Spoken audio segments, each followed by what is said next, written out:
খালের পাড়ে বসে আছি।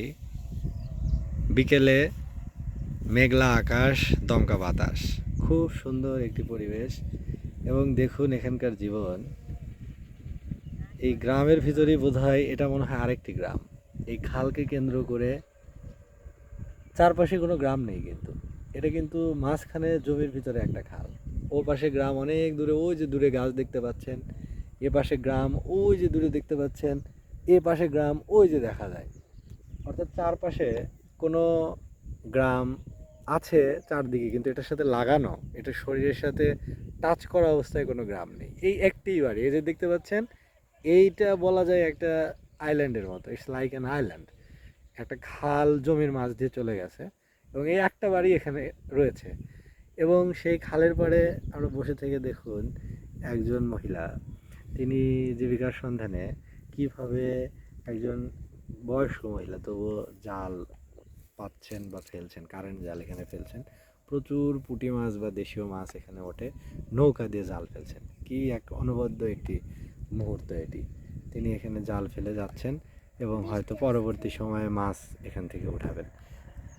দেখুন এই দৃশ্যটি, খুবই সুন্দর দৃশ্য। জীবন জীবিকা এবং একটি এলাকার গল্প, একটি প্রকৃতির গল্প। পাখি দেখুন উঠছে, একে একে এই মেঘলা সময়ে ওড়াউড়ি করছে। এই যে লামিশা ও মামা দুজনে বসে খালের সৌন্দর্য উপভোগ করছে। তোমার কেমন লাগছে মামা এখানে? খুবই ভালো লাগছে।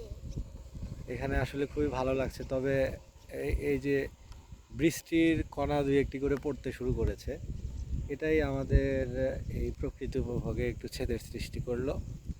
না হলে আমরা অনেকক্ষণ এখানে বসে থাকতে পারতাম। যেহেতু মেঘ ঘনিয়ে এসেছে এবং দুই এক ফোঁটা পানি পড়ছে, বৃষ্টি শুরু হলে হয়তো আমাদের এখান থেকে উঠতে হবে, আশ্রয় নিতে হবে আশেপাশে কোথাও।